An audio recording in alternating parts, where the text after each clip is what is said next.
Elected council member and council president, Rebecca Kaplan. Good morning. Good morning to you all. Thank you so very much.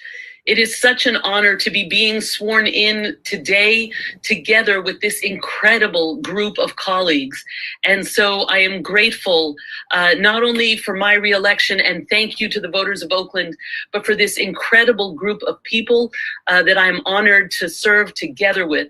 And I know that working together, we can be effective in making sure that the people of Oakland have their core needs met and that we uplift a future of more justice and more peace.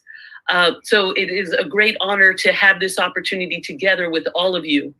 I also want to thank the voters for a couple other things that happened this November. The voters overwhelmingly approved Measure S1, for the independence of the police commission and making sure the commission would have the independent staff it needs to do its work. And the voters also overwhelmingly approved Measure QQ for youth voting to allow young people age 16 and 17 to be able to vote in local school board elections, thus strengthening our democracy.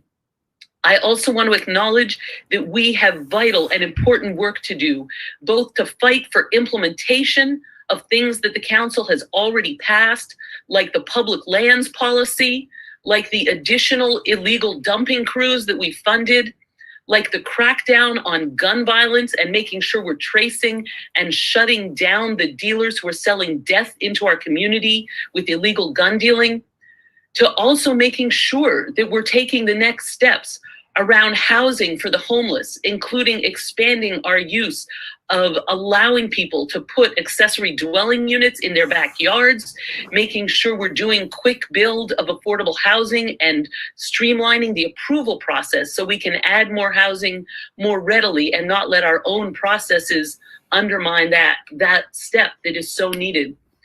We also have voted to approve launching civilian mental health workers so that we can have people who are trained in mental health respond to those calls and take that obligation off of police who then can focus on other things like fighting guns and fighting violence.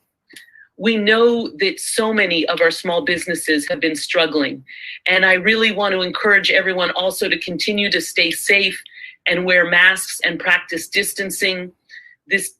This pandemic is not over, and we need to continue to take more actions to support our community, both in terms of health and in terms of the economic impacts, in terms of job loss and the impacts of our businesses. We recently also heard the disparity study report at a council meeting and know we have to rededicate ourselves further to fighting those disparities, that African-American owned businesses have been disproportionately left out of these contracts and disproportionately suffered from the pandemic, and that too requires a response. Our city has also suffered disproportionately from air pollution and the cancer and asthma and other illnesses that causes, while for years having no representation and no voice in air quality decision making. We have an opportunity ahead of us to fight for things like cleaning up trucks and industrial pollution that is disproportionately harming our community. We also need to make sure we are retaining and supporting fire safety as we remember last year's devastating fire season. And though it is raining today, we need to be prepared for the season ahead and take that seriously. We are taught that we must pursue justice and pursue peace. Those are not things that will happen by themselves. They take active engagement because the forces of injustice and violence will run rampant unless we actively work together. And so may we be more united in making sure that those efforts happen.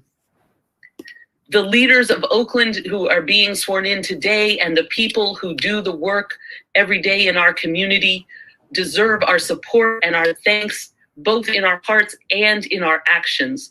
And let us make sure that we do that in the time ahead. We are the descendants of those who survived. We are the descendants of those who survived the Middle Passage and the Trail of Tears and the train to Auschwitz and so many other horrific things.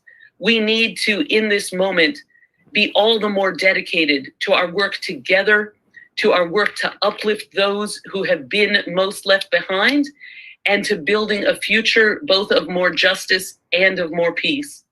I am incredibly honored to have the opportunity to be sworn in again as your council member at large, representing the entire city of Oakland.